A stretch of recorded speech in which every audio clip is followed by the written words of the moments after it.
Welcome, everyone, to the webinar on Work Incentives in Action. Listening to the webinar. The audio for today's webinar is being broadcast through your computer. Please make sure your speakers are turned on or headphones are plugged in. You can control the audio broadcast via the Audio Broadcast panel. If you accidentally close the panel, you can reopen by going to the Communicate menu, which is located at the top of the screen, and choose Join Audio Broadcast. Listening to the webinar continued. If you do not have sound capabilities on your computer or you prefer to listen by phone, you can dial into 1-855-241-8681. The event number is 668-513-983. You do not need to enter an attendee ID. Captioning. Real-time captioning is provided during this webinar. The captions can be found in the Media Viewer panel, which appears in the lower right-hand corner of the webinar platform. If you want to make the Media Viewer panel larger, you can minimize other panels like Chat, Q&A, and/or Participants. Submitting questions. For Q&A, please use the chat box or the Q&A box to send any questions you have during the webinar, and we will direct them accordingly during the Q&A portion. If you are listening by phone and not logged into the webinar, you can also ask questions by emailing them directly to me. My name is Al Miliato, and my email address is amilioto@ndi-inc.org. Please note the webinar is being recorded and materials will be placed on the webpage, which you're seeing there with the link. It's www.nationaldisabilityinstitute.org/resources/empowerednyc-webinars. Technical assistance.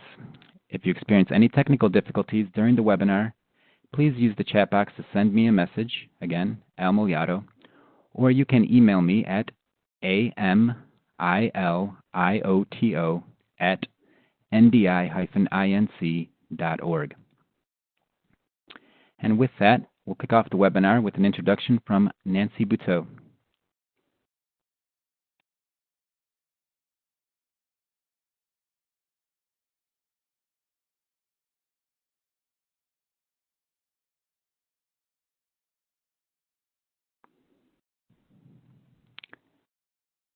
Nancy, are you on mute? I am on mute. I just gave a great joke, and everybody missed it. I'm just kidding. Sorry. Welcome, everybody. This is Nancy Buteau with National Disability Institute. Thank you so much for joining us today. We're very happy to be bringing you two great speakers and talking to you about some work incentives and how they're working in favor for individuals with disabilities receiving SSI and/or SSDI. So first, before we get started, I just wanted to tell you a little bit about Empowered New York City in case you're new to this webinar series.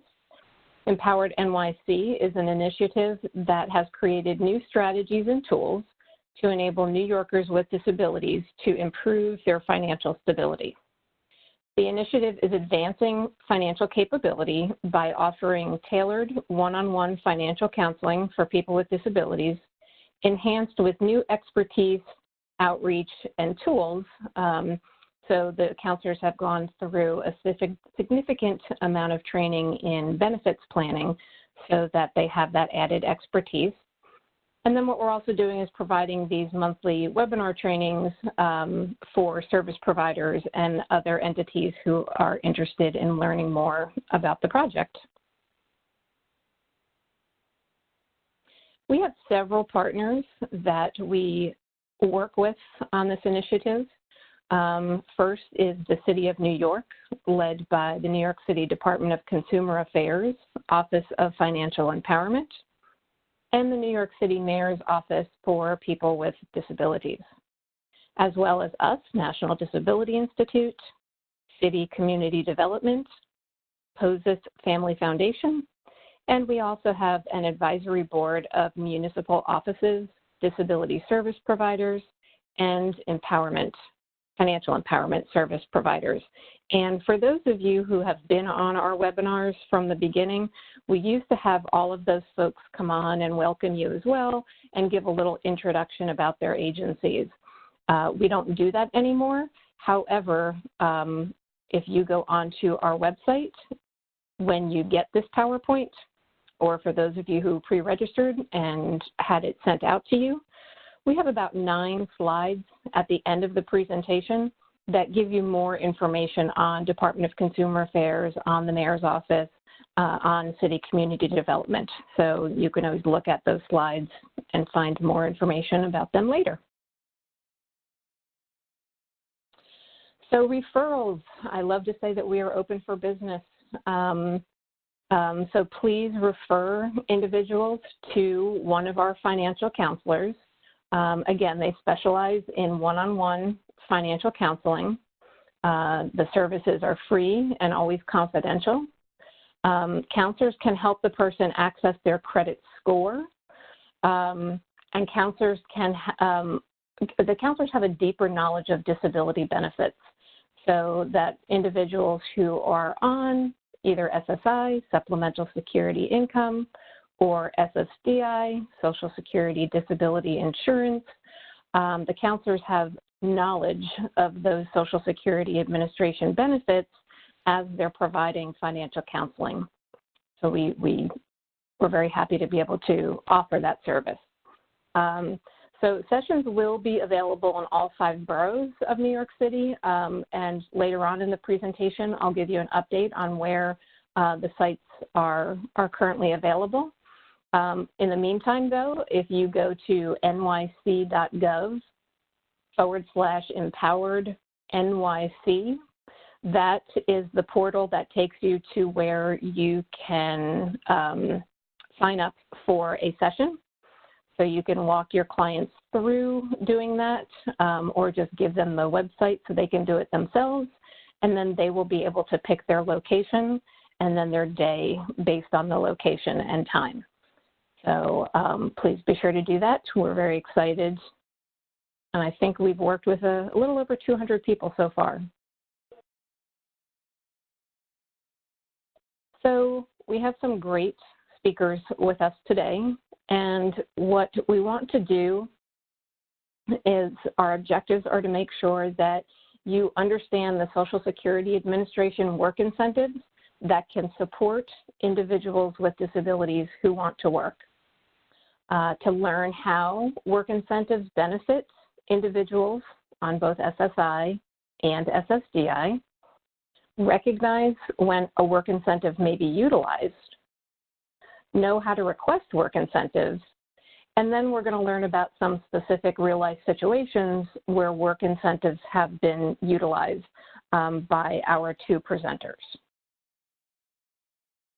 So having said that, I am happy to introduce our first speaker, Mike Godino. He's a certified benefits planner, and he works for Access to Employment and Information, LLC, and he is a Social Security Administration Ticket to Work employment network. And I know that he'll tell you a little bit about that, and you've heard about employment networks on some of our prior webinars as well. So we're very happy to have Mike here. He's a fellow New Yorker, and with that, I would like to turn it over to Mike. Thank you, Nancy. Managing your SSA benefits, it's a tough thing. We need to learn how to do it. And we need to help our participants do it, because it's not always the easiest thing, and it does require work on both sides. So let me start out, the next slide, with a little introduction to me. As Nancy said, my name is Mike. I prefer Mike. But I'm not just, if we all recall the Hair Club for Men, I'm not just the owner or employee. I actually am a member of the group itself. I acquired my first disability in 1982 when I had a motorcycle accident. I ended up becoming mobility impaired. I'm an amputee below the knee on the right side. And 10 years later, I woke up one morning, I couldn't see. I was diagnosed with multiple sclerosis that day. So I do live as a member of the community. So learning about the work incentives was a whole learning process for me because there was nobody out there teaching me how to do it at the time. I was I am a white male. I grew up in an affluent family here on Long Island, and discrimination was a word in the dictionary until I lost my vision and tried to regain my life. So that's kind of a brief history. While I was regaining my life, I went back to school, acquired a few degrees, and I went to work for the independent living centers in Queens. That was where I got my start under a gentleman named Matt Saplin, who ran the mayor's office for a while as a commissioner. So I'm very happy to have gained that experience. But what it did teach me is that people with disabilities need to be able to attain their independence, and part of that attainment is employment. And if we don't know anything about the benefits, we really can't get to that level of full employment where we can be totally independent and functioning regularly. I became a practitioner, probably in the latter half of the first decade of 2000. When I was chasing, if you're from New York, you probably know Ray Chabullo or Ed Lopez. I chased them around New York City every time they came in and did seminars, and I learned about the work incentives way back then, prior to the certification. When the certification came about, I really was working full-time at the time.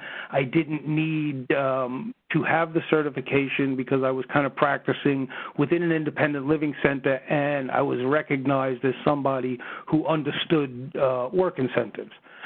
When I had the opportunity a few years ago, basically 3 years ago, I did go and get my certification, and I am a practicing benefits practitioner now.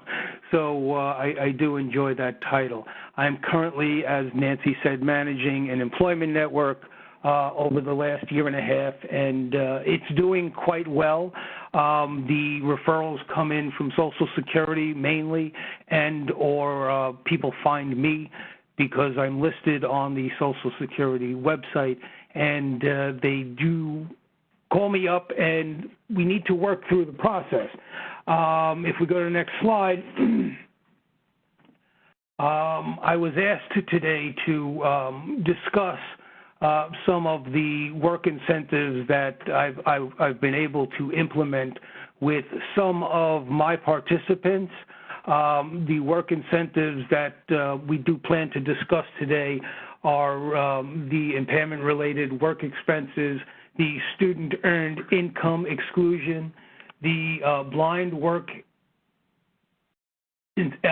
expenses, and managing your benefits overall. I kind of touched on it in the beginning as somebody who had to learn and was not able to be taught, but given the current state of affairs, we really need to assist people in managing their benefits, and you'll see how I've been able to do that with these three people that I do plan to discuss today.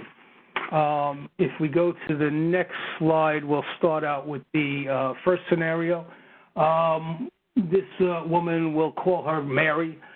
She's a very nice lady that came to me through the SSA website. She found me, and she called me up. She said that she really wants to go to work as a teacher, but she didn't know how to go about that, and she asked if I could help. As it turns out, Mary is a woman in her early 50s now. She had stopped working a while back to raise her children. However, after 12 years of raising those children, she found that her disabilities didn't allow her to return to work. She had some disabilities that she knew about, but they weren't really prominent when she stopped working. But during the 12 years, she realized that she just couldn't go back to work. Some, mental illness, maybe a little bit of that, maybe some physical issues, but she just really wasn't ready to go back to work and couldn't find her way back to work. However, it was 12 years. If anybody here is working on work incentives, you know that Social Security does that 10 years. You have to have those 40 work quarters, or you're not eligible for SSDI. So her application rolled over to an SSI application, Supplemental Security Income, and she was only getting $700 at the time, and it was not enough to live on. Mary found that she was living far from where she wanted to be. She was living in Nassau County, and she, basically her life was out on the North Fork, if folks understand Long Island, but that's where her life was. And she ended up in Nassau County in a studio apartment in somebody's home, and all she knows is that she wanted to be a teacher. So when she found me, we kind of looked into her becoming a teacher, and she only had a bachelor's degree in teaching. She didn't have the necessary academics to become a teacher. So we ended up looking at teacher's assistant and found her a job where she's earning wages now as a teacher's assistant, and she's working 9 months a year. She's rolling right on the cusp of that break-even point, but yet she's under that break-even point at about $1,400 a month. So she's right there, and she could be over some months and under some months. And I said to Mary that, we need to look at maybe doing some ERWIs, some earned income work expenses. And we looked into those, and if we go to the next slide, you'll see what we did. First, we kind of looked at the ERWI for a wardrobe, uniforms it's called, and we tried to get her the uniform ERWI, and it was denied. Basically, Social Security Administration said everybody needs clothing to go to work, so although you did not have a wardrobe and you had to purchase a whole new wardrobe, we're not going to cover that, and they didn't. So they denied that.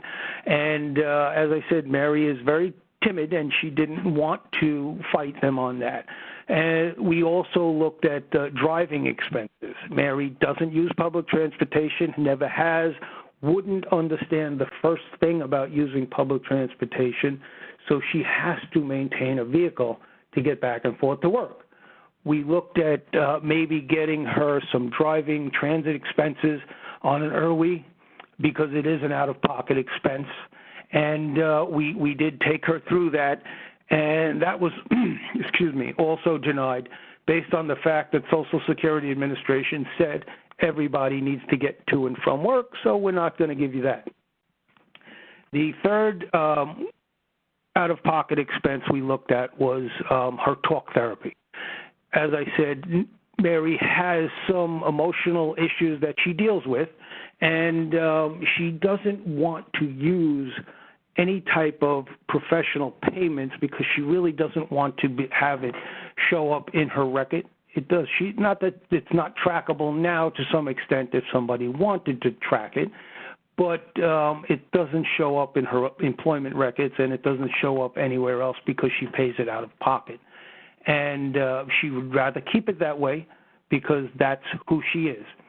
So Mary does pay her out-of-pocket expenses around about $300 per month to sit with a talk therapist and deal with her emotions. And it works for her. So we tried to get that written off as an out-of-pocket work expense. And they first approved it in the home office when she first turned it in. However, when it went in for its review, it came back as a denial. And she called me up in a panic one day, and she said, why are they denying me? And they're telling me I have an overpayment.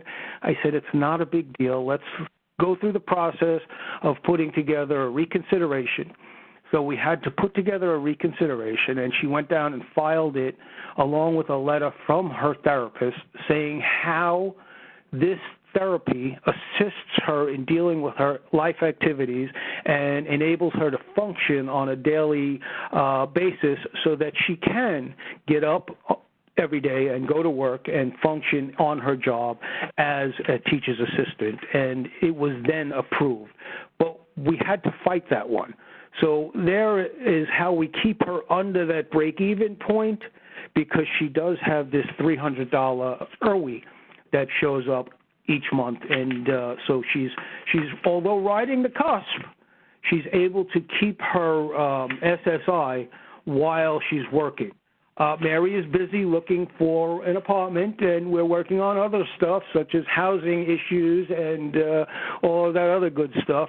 But I do that as an employment network and a benefits advisor. I go through all of the benefits, trying to get her into Section 8 on the North Fork where she wants to be, into a new job, because that's where she wants to be functioning as a normal everyday person. So that's what we're working on currently with Mary. And she's come a long way, and she's doing really well.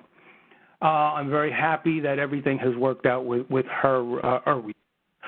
If we go to the next slide, we'll look at scenario number 2. This is a young man named Danny. He's a good guy. He's 19 years old. He's getting ready to go to college. He lives at home with mom and dad. You've heard me say it about myself, but it's an affluent middle-class family living and working here in suburbia, Long Island. It's quite common that this is the demographic of the majority of Long Island, and I'm sure many people have seen some of the stuff that goes on here on Long Island as far as paying off colleges to get kids in, but that's neither here nor there. But what we have as far as Danny is concerned, he wanted to go to college, and he was number 3 child of 3, and the parents asked, because of your blindness, is there any assistance? And they went over to the Commission for the Blind, and he did not qualify based on the family income, and so he needed some assistance.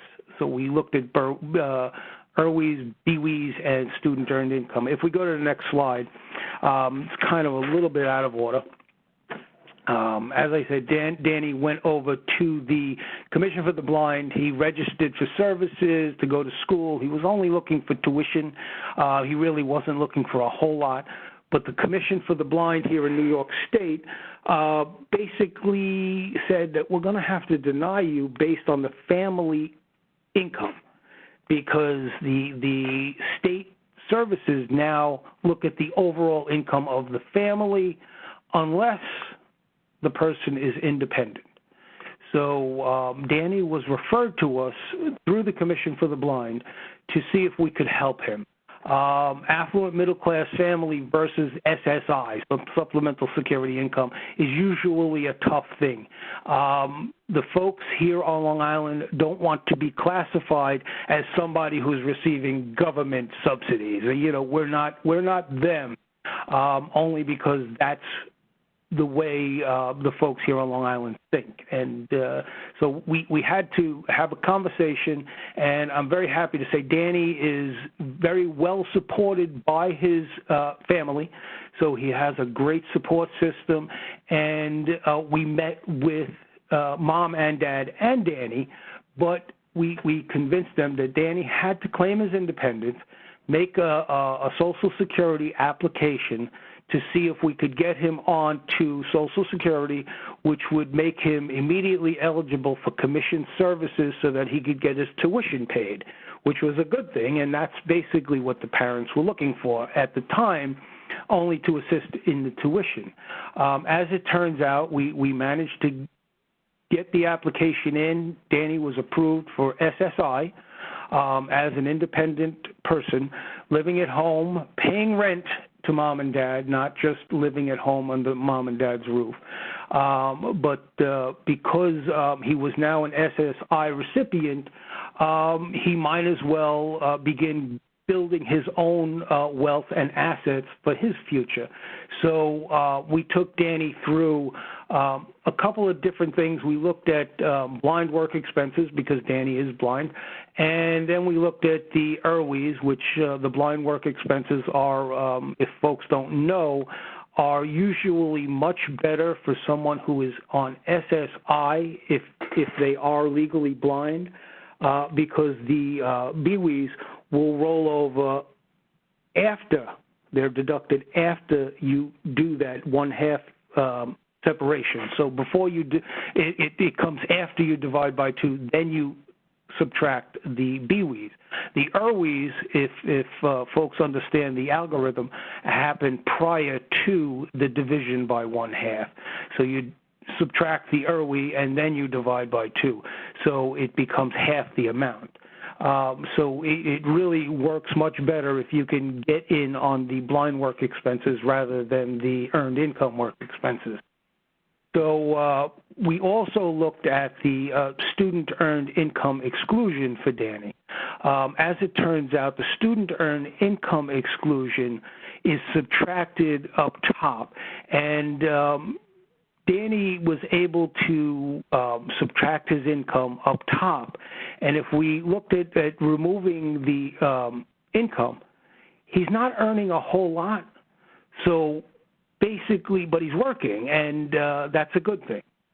So the student earned income exclusion allows Danny to keep everything he earns while receiving a full Social Security SSI benefit. And it really works well for Danny because he's able to maintain that, pay his rent, and also begin building his own assets for his future. So we took Danny through that. When calculating Danny's student earned income exclusion, what we had to do, because it's limited to certain dollar amounts. It's I believe it's $1,400 or something like that a month, and $7,500 a year. Those are round numbers. Please don't quote me on those numbers, but look them up, please, before you use them. But you're able to subtract, as long as the student is a student, even in the summertime, you're allowed to subtract up to those numbers, not starting at those numbers. So what we did with Danny was we taught him how to use the algorithm and go through and leave the student earned income exclusion out, calculate his number, get down to the bottom to see how much was going to be deducted from his Social Security SSI the following month, then take that number, double it, because you did that 1/2 division. So if you double that number at the bottom, plug it back in as a student earned income exclusion, you would find that, Danny was having to use $500 or $600 a month rather than the $1,700. So at the end of the year, he's not even going to use the whole $7,000, but he's going to use a majority of it. And so that's what we did for Danny. But we had to teach him how to do the whole algorithm, calculate his student earned income, his deduction, double it, plug it in as a student earned income exclusion, and then redo the calculation so he was able to maintain his full SSI benefit. So it really worked for Danny, and it's working currently, and hopefully, it will get him through his education. Just so that folks know, we took Danny through some other means to manage his assets now and in the future. I don't know if folks know and understand the ABLE accounts, but he has since opened an ABLE account, and he's reaping the benefits of having income while maintaining his SSI benefits and paying his own rent and living his own independent life while still living at home with mom and dad, but not having to go out on his own and suffer the high cost of living independently. So, he's able to manage in all ways. If we go to scenario number 3, next slide, is we'll call this guy Anthony. He's also blind. We do a lot of work with blind folks because, as I said, I lost my vision in 1992, so I understand that system quite well. Anthony is receiving SSDI, Social Security Disability Insurance. He has a pretty vast work history with some high earnings, so his SSDI benefit is substantial, and he really doesn't want to give that up. So he was looking for ways around giving up his benefit, but more importantly is that Anthony needs to maintain his Medicaid, which is much more important to him than the SSDI benefit, because his Medicaid pays for his medications, and he takes medications that cost in excess of $10,000 a month. So Anthony needs to make sure that he can make sure his medications are covered so that he can function. And so he's chosen to become self-employed. And as a self-employed person, he's a contract employee who receives a check from 1, 2, maybe 3 companies, and he needs to report that income, but he also needs to pay tax on all of that income, whether it be now or in the future. Because he's earning this money and still receiving Social Security Disability Insurance, what we did with Anthony was we helped him to understand that if he pays a portion of his SSDI as a taxable earned income, so he's paying, I believe it's 15% of his SSDI is maintained as federal taxes, so that he's paying monthly taxes rather than having to pay quarterly taxes and or at the end of the year having to pay a lump sum to the IRS. So he's paying on a monthly basis through his Social Security benefit. So he's getting that, and he's also receiving his Medicaid buy-in because he is employed and he is paying taxes on the money that he earns, which makes him eligible for the buy-in. So he's kind of managing his benefits so that he can maintain his work. But because he's a contract employee, he needed to create a corporation so that the corporation receives the money. And because the corporation is receiving the money, he is not actually paid, but he has to pay taxes on what comes to him. And what comes to him on a monthly basis is a steady stream that's paid to him through the corporation. So the corporation is receiving maybe $3,000 in January and maybe $500 in February and maybe $700 in March and maybe another $4,000 in April. So because it fluctuates, it's got such dramatic fluctuations, he needed to make sure that his income would be steady on a monthly basis so that he didn't have to go back later and justify in Social Security's eyes that this money wasn't coming to him on a basically a monthly basis, is that it was an annual basis and that he needed to do the income averaging.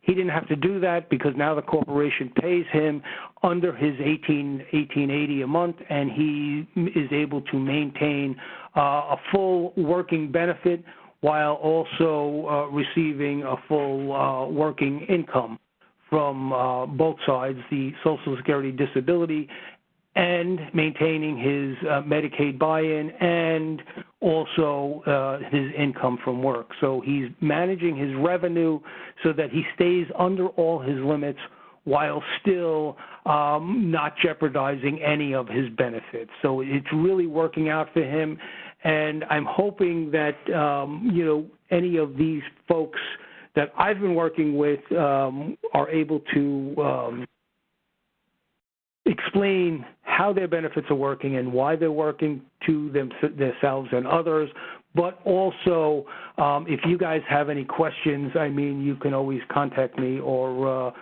get in touch with me through Nancy, and I'm willing to talk about it with anybody and how we can make it work, because we have to be able to manage these benefits.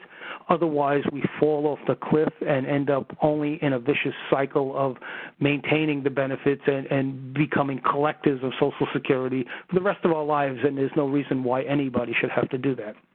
And I'm going to end it there, Nancy. Thank you. Thank you so much, Mike. That was great information, and hopefully we'll have time for some questions and answers a little later on. But one of the things that I think is so important is that you're absolutely right. If somebody manages their benefits, then they can make it work for them, and don't have to, live a life of poverty. So thank you for that. All right, so I am going to now introduce our next speaker, Daryl Ackley. I had the pleasure of meeting Daryl last summer at a customized employment retreat.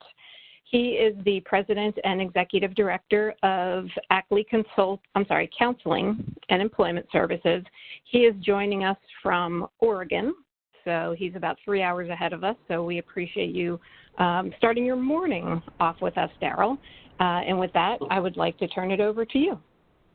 Great, thank you. Over here on the West Coast, of course, we don't have accents over here like certain other people, like Mike, right? The only thing about this conference, I can't, if you tell jokes and things, you can't tell if anybody even is laughing. So that's okay. I'm glad. Thank you for inviting me.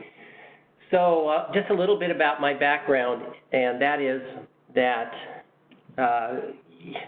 my wife and I moved here to Oregon in 1975 from the Sacramento, California area. When we were first together, we lived in a teepee.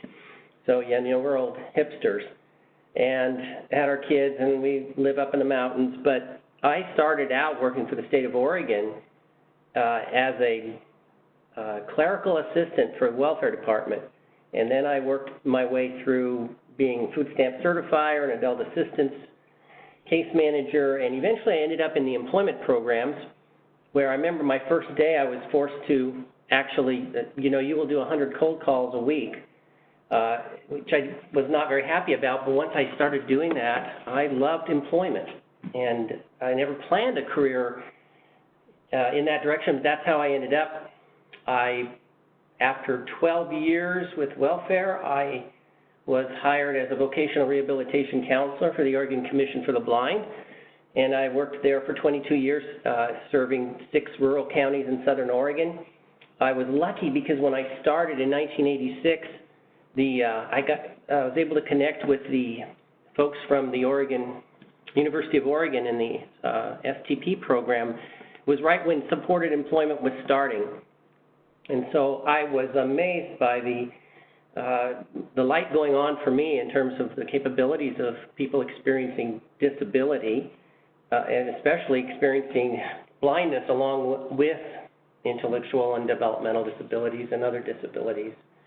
So that's where I got my experience understanding Social Security work incentives, supported self-employment, and supported employment in community jobs. When I retired, I didn't want to really stop. I just was ready to move on to a new career like many of us do.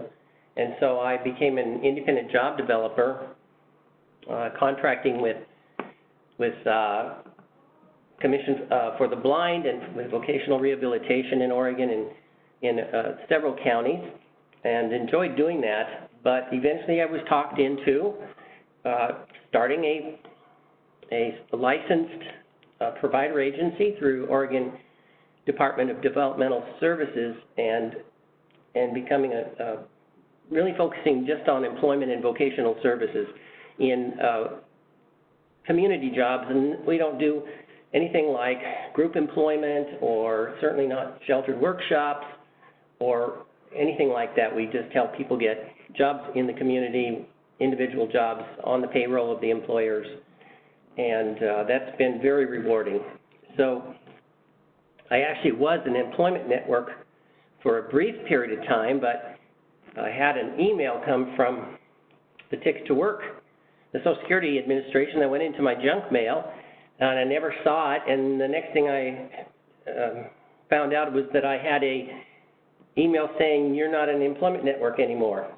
So after all that work, I decided that it made a lot more sense to a contract with an employment network, which is Workable Solutions here in Southern Oregon. Janet Steebly, who is an associate of Griffin Hammond and Associates.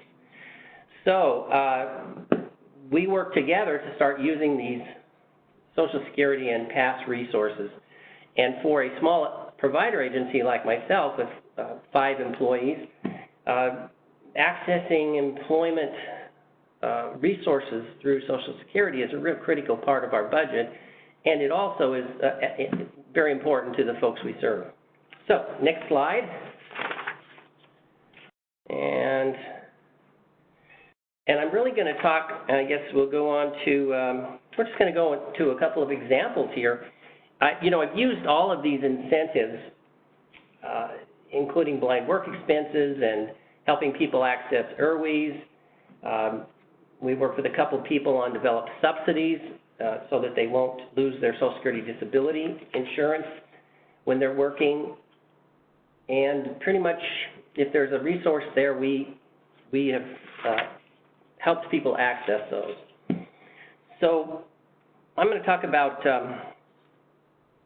SRM, who is what happened is that the last 2 years I've also worked with Janet Steebly at Workable Solutions under a grant that we got from Oregon Developmental Disabilities to try to build the use of the capacity of our system by teaching other providers and the agencies we work with to understand Social Security resources and other resources from like IDAs and some of the other programs for folks.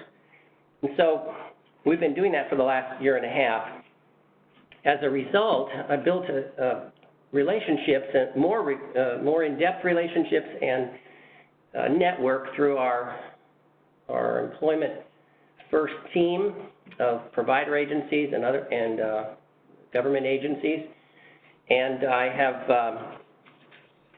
started getting referrals for the grant from Voc Rehab especially. And this individual was referred to us by her VR counselor to help her develop a PASS plan. She is deaf and she has a developmental disability. She, on her own, and with funding from Voc Rehab, completed her esthetician or her nail technician training, which took over a year and was pretty difficult. She needed a tutor, and she needed an interpreter, and Voc Rehab did assist her with that. And then she was hired, really one of the first places that they went into, she was hired as a licensed nail technician. What we found out, though, is that nail technicians generally need to become estheticians to be competitive in the field so that they can provide these other services. And there really was no job coaching services set up by VR when we came on board. And so after my meet and greet with this individual, it was like, she needs coaching. She needs a lot of support to make this job successful. And we did offer to do that, and we're contracted initially through Voc Rehab and now through the ongoing support system to provide the coaching services. But the other piece was that she needed the assistance in going back to school, which is supported by her employer, to get this other whole round of training, which also will require interpreter services and tutoring, coaching. And so through the grant, we helped her write a PASS, which will provide, as I say on the screen here, $8,700 in funding for the tuition from the program and some of these other services.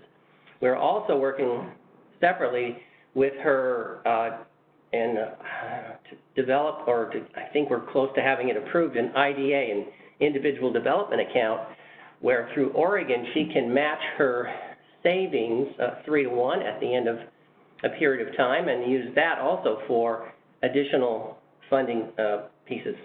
So we're pretty excited about this. She's really, a great person to work with, and I'm just so impressed by her tenacity and how outgoing she is, and just she does a great job. Everybody that has had a pedicure or a manicure from her, just sing her praises. So we're very happy to be with her. But there was a big chunk of services, from coaching to the additional training needed, that there were no other funding resources for her in this situation. So that's one example of something that we've been working on. I think we'll go to the next slide. So J.H. was referred to us after high school. He was in transition.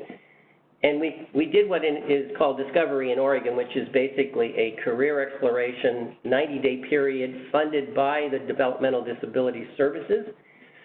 Kind of in Oregon, as a result of Discovery being funded by the developmental disability side of things, vocational rehabilitation doesn't like to do much additionally in the way of career exploration.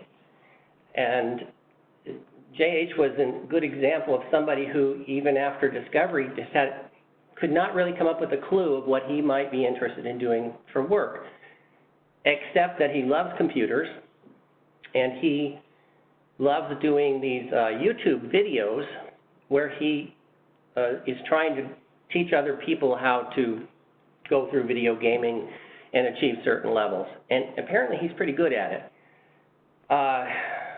So what happened is we didn't have vocational rehabilitation funding for him. They would not go back into spending money for him to develop a self-employment, which would be generally what you have to do in this case. And he still did not have a very clear vocational goal. So what we looked at is using a Social Security vocational evaluation path. These are very much underutilized, and they're great. They can go for 6 months, and they're designed for those people that don't have a vocational goal. You can fund a variety of things. Generally, you can't buy cars or equipment or anything that's specific to a vocational goal, but you can pay for coaching. You can pay for working with the workforce system people. You can pay for, like in our case, just the counseling and guidance of taking him out and setting up informational interviews. Actually, many of the things that vocational rehabilitation would pay for under career exploration. So this pass was approved within days, it seems like. It was pretty easy to develop, and we had to list the services, and the services were generally him paying us through the money he saved through the path for the informational interviewing and the career exploration services. The one thing I have to say that was interesting is that I found with JH and with other people is that we are so used for people depending on agencies and systems to take care of everything, that he was really hesitant about writing a check out to us for career exploration. And that mindset of figuring out, like, I can pay for this myself was difficult for him, but it was also great. I think it really empowers people to learn to do this. And by the end of the period, when he made a decision that he didn't want to complete the entire 6-month path and he didn't want to complete his work experience, he wanted just to pursue this on his own without being involved with agencies. To me, that was a success. That was a success because he made informed choices, and we really assisted him in trying out quite a few things to figure out a direction to go. So the other service court that we accessed, though, was the work source programs through WIOA. And because he was under age 24, he was able to access this up to 250-hour paid work experience. what I found with the WIOA programs is generally, even though VR is a part of that, and that this doesn't really apply to them, but the other workforce programs have these work experience and other things in place, but what they don't generally have is the experience working with people with experiencing intellectual and developmental disabilities. And so what that meant is we really had to find the work site for him, and they would fund it. And we had to provide the coaching for him, which included having a coach attend their required foundational skills workshop before he could even access this work experience program. So these were all things that are not funded through any other source than the Social Security path. And I think, the thing is, he's moved on in his life toward his own goals, and, we helped him a little bit on that path. We did some great informational interviews, setting him up with local technology providers who actually have a YouTube club for gaming, and he was able to connect with those people and find out all about that occupation, which is, he did find out that making money as a video gamer trainer is not an easy way to go. But be that as it may, that's what he decided to pursue. So I think that is my two examples. I'm leaving a little bit of time here. The two things I would say to conclude is that on both sides, assisting provider agencies in stable funding to build capacity and expand their services is so critical, and using these Social Security and other resources when there are other resources available helps provider agencies. Secondly, the folks we work with, the participants, there are so many things here that cannot be paid for through any other method.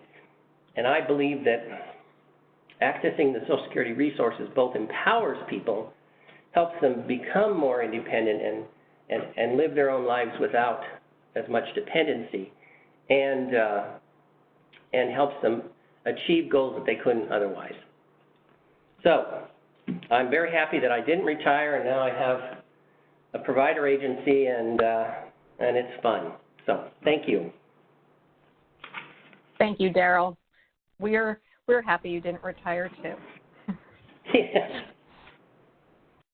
All right, I want to get us through a few more slides and then see if we've got time for some questions and answers.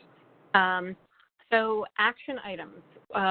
One of the things that I wanted to mention is we covered a lot of material in this webinar, which we tend to do. And we talked about blind work expenses, and we talked about impairment-related work expenses and past plans. And Mike was talking a little bit about, well, if you divide by 2 and you subtract from the top, those types of things. That can get really confusing for individuals who are on SSI and SSDI. So I just want to remind everybody that the individuals, the financial counselors, have been trained in work incentives. They've been trained in Social Security benefits. So they have this knowledge. They're not benefits planners. However, they are able to provide people with enough information that will encourage them, hopefully, to go to work, encourage them to want to open a path. So please utilize those services. As you can see, to make an appointment with a financial counselor, go to www.nyc.gov/empowerednyc. So, and I want to let you know that there are several locations that are open, and we're going to be talking about this more in the next couple webinars that we have, but the locations that we have right now are West Tremont Ave in the Bronx, East Tremont Ave in the Bronx, Pitt Street, Lower Manhattan, Kingston Ave in Crown Heights, Brooklyn, and then Hanover Square in Manhattan. We also have 3 additional sites: Lehman College, but that is for Lehman students; Kingsborough Community College, again, for KCC students; and then the Institute for Career Development but that is specifically for Institute for Career Development customers. So when you go on to nyc.gov/empowerednyc, you will be able to pick a location. And then once you pick your location, you will be able to see what dates are available to schedule an appointment. So we've made it as easy as possible for folks to be able to get an appointment with a financial counselor. So I want to give you a few resources. The first is the Social Security Administration Red Book, and I think we've probably given this to you as resources 2 or 3, maybe even 4 times. There's a reason for that. It really is a great general reference guide on the employment-related provisions for both SSDI and SSI. It gives examples. So it's for educators, it's for advocates, it's for folks with disabilities, professionals who serve them. It really is a great resource. And then there's also a chart that we found on the Social Security Administration website, and it's called Work Incentives Detailed Information. And it's a chart that highlights all of the SSDI and SSI work incentives that are available. So you will see the link for that as well. And then lastly, Social Security publishes something called Working While Disabled, How We Can Help. So there is a link to the PDF there as well. So you can get that information, and hopefully that will help you understand benefits a little bit better and encourage you to reach out to the counselors to learn more. As usual, you can always contact myself, Wanda Lopez from the Office of Financial Empowerment, Crystal Rivera, also with the Office of Financial Empowerment, and or Abby Meyerhoff. Abby's with the Mayor's Office for People with Disabilities. We are all here to answer any questions you may have. Mike was very generous in saying that if you wanted to get in touch with him, you could do that. So if you want to get in touch with him, feel free to do that through me. And with that, I think we've got a few minutes. So, and by the way, I want to say thank you, because we got a comment in question and answers that somebody is really interested in a pass, Daryl, but was denied SSDI for the first round. She's currently appealing, but she's already ready to participate in that pass once she is formally on SSDI. So, so thank you for that. I do see that we have some other questions. One of the questions is, can we get the PowerPoint slides? Yes, we can. They will actually be up on our website. So we can, you can access them that way. And I apologize, I didn't see some of these other questions come in. So we will get back to you on some of those since we didn't have time. I apologize. So one question I would like to ask both of you, and maybe Mike, you could start, and then Daryl, you as well. What have you seen other people use IRWIs for, impairment-related work expenses? The IRWIs are out there. They're really tough to use. You know, you have to submit them, and you know, the IRWIs come a lot easier, you know, if you constantly submit them. It's tough. But drug expenses, because some people have out-of-pocket drug expenses, especially we're working with somebody right now who uses an experimental medication, which we're trying to get covered under an IRWI, which is really it's a tough road to hoe, but we're getting there. We need to convince Social Security Administration that it is a real drug and it is helping her. Great. Thanks, Mike. Daryl, how about you? A couple of things separate from blind work expenses, which I was more familiar with, but I've been running into people who really need assistive technology for their job. iPads are very popular and usable. I have we're working right now with the person I used an example on in terms of getting training to use her iPad with a speech output program. And we've had quite a few people that, do not use verbal communication. And I found that the funding for, especially in employment, for the long-term supports for technology and for training for technology is very limited. So I think IRWIS can be a source of help for that. Great. Thank you so much, Daryl. I can't thank you both enough. The information that you gave on this webinar, I think, was absolutely fantastic. Al, can you go back to the contact slide real quick? I apologize, folks. I did try to answer a question in Q&A, but for whatever reason, it's not letting me send. So you see my name there, Nancy Buteau, my email, nbuteau@ndi-inc.org. Please just email me, and we'll make sure that we give you the resources that you're asking for. Again, I apologize for that. And real quickly, I just want to close us out on our last slide. And thank you all again very much for joining us. So next month is also going to be a very interesting topic that we're calling Tales from the Field, Stories from the One-on-One Counseling Sessions. So it'll help you get a sense of what's happening at those sessions and the type of information that that people are being given based on their situations. And we've got some real neat success stories that have happened already. So we're very happy about that. So that will be Tuesday, June 11th, next month, again from 1 o'clock to 2 o'clock p.m. And please take our survey. That'll pop up next. Once you disengage, please give us information about how we can improve these webinars.